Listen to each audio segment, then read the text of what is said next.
Payer le prix pour nos péchés, afin que nous soyons saints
Souviens-toi de moi, Seigneur.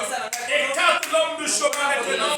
Toi, le Seigneur Jésus-Christ, personnifié parmi nous, Seigneur, que tu puisses y parler autour de nous. Nous nous remettons à toi. Au nom de Jésus-Christ, bénis ta parole. Au nom de Jésus-Christ, bénis l'auditoire. Au nom de Jésus-Christ, bénis ton pasteur. Nous remettons tout à toi. Au nom de Jésus-Christ. Amen. Je vous salue au nom de Jésus-Christ. Amen. Sans plus tarder, nous allons lire nos Bibles. Nous allons lire la Bible. Genèse 12, à partir du verset 1. L'Éternel dit à Abraham, va-t'en de ton pays, de ta patrie et de la maison de ton père, vers le pays que je te montre.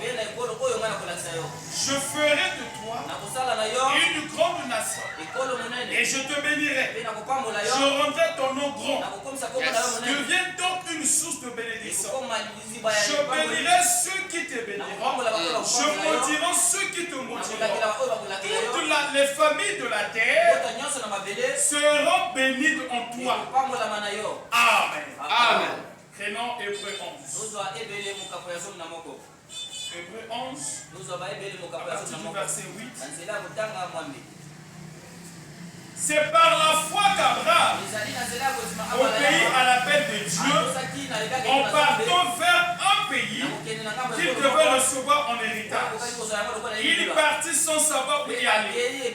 C'est par la foi qu'il vint s'établir dans la terre promise comme un pays étranger, habitant sous des tentes, ainsi qu'Isaac et Jacob, héritiers avec lui de la même promesse, car il a attendu la cité qui a des solides fondations, celle dont Dieu est l'architecte et le constructeur. Que le Seigneur vous bénisse. Veuillez prendre place. Je vous salue au nom de Jésus-Christ. Alléluia. Je vous salue au nom de Jésus-Christ. Est-ce qu'il y a un aigle parmi nous ce soir? Amen. Nous allons parler sur le caractère parfait d'un pèlerin authentique. Nous allons parler d'un pèlerin. Le caractère d'un pèlerin, le caractère parfait d'un pèlerin authentique. Donc nous parlons d'un caractère qui est parfait. Et ce caractère, c'est pour un pèlerin authentique. Est-ce que vous êtes là? Amen. Alors, c'est quoi le caractère? Un caractère, c'est l'empreinte. Un caractère, c'est une marque. Un caractère, c'est quelque chose qui est propre à une chose. Lorsque nous voyons le pasteur récent, il a un caractère propre à lui. Aussi longtemps que tu ne comprends pas qui il est, que tu n'as pas étudié son caractère, ça serait difficile de le comprendre. Yes. Vous comprenez? Donc le caractère, c'est quelque chose qui fait la distinction, qui fait la différence. On prend un chrétien avec un chrétien, il doit voir la différence. Très bien. Si on prend un soi-disant chrétien avec un chrétien, il doit voir la différence. Et cette différence, c'est le caractère. Donnez-moi la main. Amen. Donc un chrétien, on le connaît par le caractère. Qu'est-ce qui est parfait? La perfection, c'est ce qui réunit toutes les qualités. Très bien. Donc il n'y a pas la perfection dans l'homme. La perfection, c'est dans le Seigneur Jésus. C'est Jésus-Christ qui est le type de l'homme parfait. C'est Jésus-Christ qui est parfait. C'est lui la perfection. Le caractère parfait. Qu'est-ce qui est authentique? C'est ce qu'on a prouvé. Oh, moi j'ai le Saint-Esprit. Est-ce que le Saint-Esprit est authentique? Qu'est-ce qui prouve que tu as le Saint-Esprit?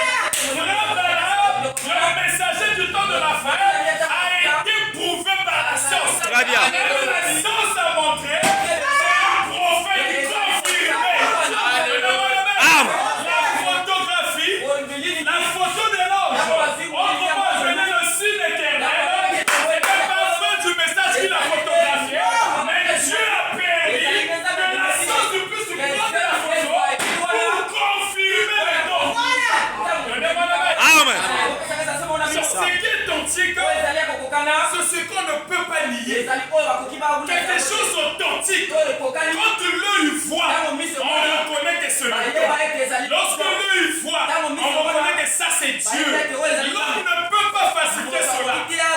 Voilà pourquoi nous parlons du caractère parfait. Aujourd'hui, les églises sont pleines de gens, mais qui n'ont pas le caractère. On n'a pas besoin d'une église remplie de membres, on a besoin d'une église des gens remplis du Saint-Esprit. Parce que la différence, c'est le Saint-Esprit. Alléluia. On peut avoir une église qui a 1000 personnes remplies des incrédules. On aurait que des problèmes pasteurs.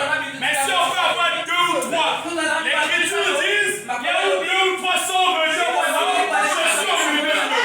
Les 2 ou 3 qui n'y parlent, ils ne parlent pas des soi-disant chrétiens, mais ils parlent des chrétiens remplis du Saint-Esprit. Authentique.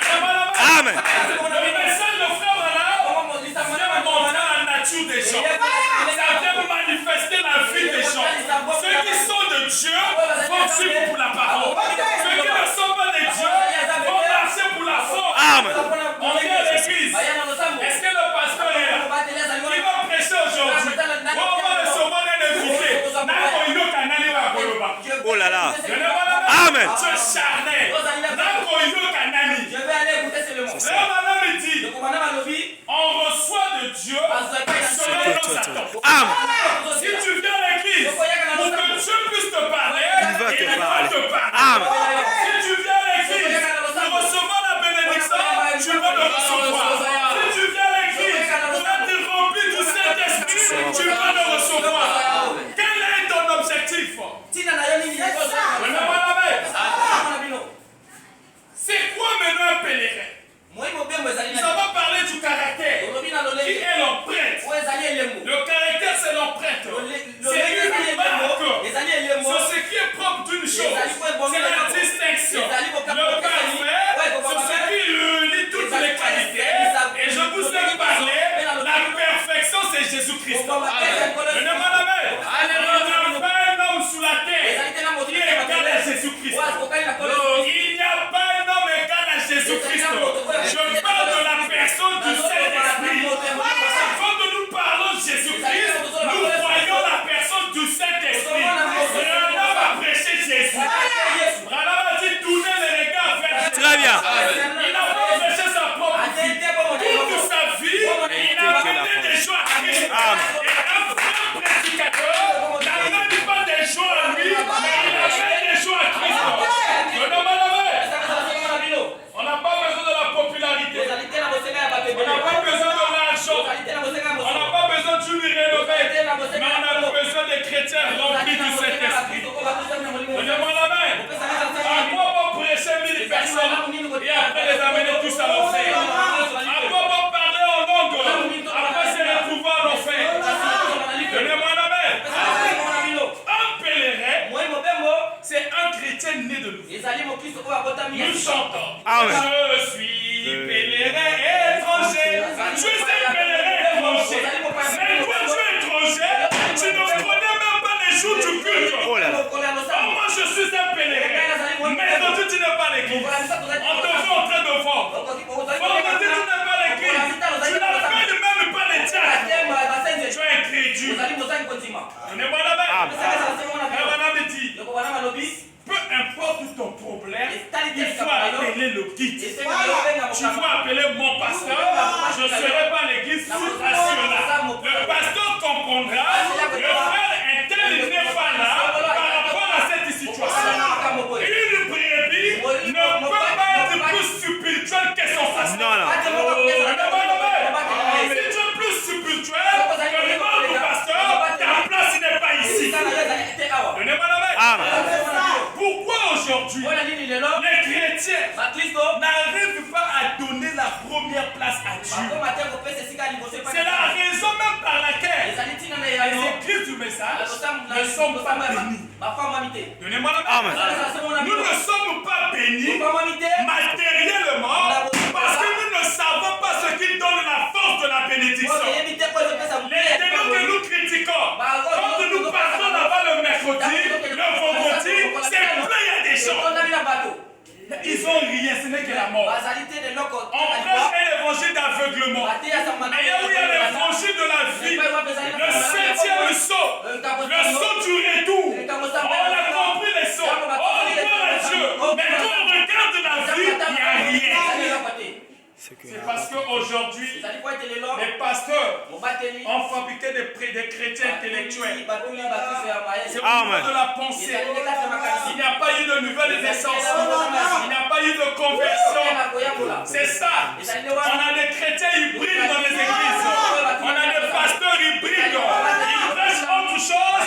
Ils vivent autre chose. Donnez-moi la main. Donnez-moi la main. Amen. La vie se transmet ici. Depuis la chair, c'est la vie qui se transmet. Gloire à Dieu. Je sais qu'ici, il y a un don. Je témoigne le don qui est ici. Donnez-moi la main. Est-ce que je peux avoir un amen? Amen. Un pèlerin, c'est un chrétien né de nouveau. Un pèlerin, c'est un homme qui obéit à la paix. Vous avez remarqué dans la Bible, dans Genèse 12, au verset 1, on nous parle d'Abraham. Abraham, c'est notre père de la foi. Il y a une promesse qui dit, la sémence royale d'Abraham possédera la porte de ses ennemis. Depuis que tu as cru, qu'est-ce que tu as déjà possédé? Amen. Moi, je suis la sémence royale d'Abraham, mais tu n'as pas possédé l'infidélité. Tu n'as pas possédé le commérage. Tu n'as pas possédé la mauvaise vie. Tu n'as pas possédé le mensonge. Tu mens même le pasteur. Donnez-moi la main. Donnez deux fois. Oh frère, mais pourquoi tu n'étais pas l'église? Pourquoi ta vie n'a pas privée? Un chrétien n'a pas de vie privée. Donnez-moi la main. Un chrétien n'a pas de vie privée. La parole, c'est le magistrat suprême. Donnez-moi la main. Oh, moi je suis chrétien. Quel chrétien tu es? Un chrétien authentique, c'est un pèlerin. Un pèlerin, c'est un homme qui obéit à la paix. Il obéit à la paix de qui? Du pasteur, du diable, de papa, la voix du Très-Haut. Le Très-Haut, c'est le Seigneur Jésus-Christ. La voix que frère Branham a écouté ces jours dans le feu. Le même que Jean-Baptiste était le précurseur de la première venue. Ton message sera le précurseur de la seconde venue. Qui a obéi à cette voix, il était un pèlerin authentique parce qu'il marchait selon les instructions de la foi. Est-ce que je peux avoir un amen? Bien-aimé, ce n'est plus le temps. Comme à l'école, lorsque j'enseignais les élèves, j'ai déjà fait la terminale. En janvier, un bon enseignant ne passe plus le temps à dorloter des élèves. On dorlote des élèves en octobre, novembre, décembre. Parce que nous sommes au début de l'année. Les élèves sont sensibles. Certains peuvent changer d'école. Mais une fois en janvier, les dossiers sont partis. Donnez-moi la main. Chacun est libre. Si tu viens à l'école pour la distraction, le monde de Dieu va te frapper. Et un vrai chrétien attend ce moment-là. Il sait qu'ici, je suis en train de jouer une scène où le grand maître va décider. Bien aimé, il est plus tard que nous le pensons. Le monde est en train d'être secoué. Il y a un changement mondial. Il y a un nouveau ordre mondial qui est en train de s'installer. Les écritures sont en train de s'accomplir. Amen. Amen. Il est plus tard que vous le pensez. Aujourd'hui, la Russie en guerre. Là, vous pouvez dire, surveillez le roi du Nord. Amen. Amen. Les écritures sont en train de s'accomplir. Le roi du Nord est en train de revenir Amen. Quelle était la dernière vision? Les États-Unis raclaient sous la terre. Amen. Cela va s'accomplir. Exactement. Amen. Les gens comprennent mal les Écritures parce qu'ils ne sont pas l'entendement prophétique. Le Saint-Esprit dans l'homme t'amène à voir les Écritures, à les comprendre également. Les gens font le bruit oui. Mais ils ne sont pas ceux qui amènent la vie de la compréhension. Est-ce que je peux avoir un amen? Amen. Abraham, prophète, père de la foi, il était là. Il a écouté la voix. Abraham, va-t'en de ton pays. Vous allez comprendre l'église. Dieu ne peut pas te bénir si premièrement il n'y a pas de déplacement. C'est quelque chose de très grand à faire. Si Abraham était resté là, dans les origines, dans les liens des totems, dans les liens héréditaires des familles, dans la couture, Abraham ne devait pas être béni. Pour que Abraham soit béni, Dieu a exigé et Abraham le déplacement. Il fallait quitter pour aller où Dieu l'a montré. Et la question que je te pose, quel est le pays que Dieu t'a montré au secours de la paix? Dieu a envoyé Amen. pour nous montrer le plus beau pays. Exactement. C'est cette parole. Amen. C'est le message de l'heure. Très bien. C'est ainsi notre vie. Tu ne peux pas rencontrer Dieu sans être changé. Avec le monde. Non, non.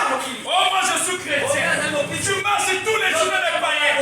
À l'église, à l'école, tu n'as que des païens. Dans le quartier, tu n'as que des païens. Des voisins des païens. C'est quel message je vois? Tu parles comme un païen. Tu marches comme un païen. Tu t'habilles comme un païen.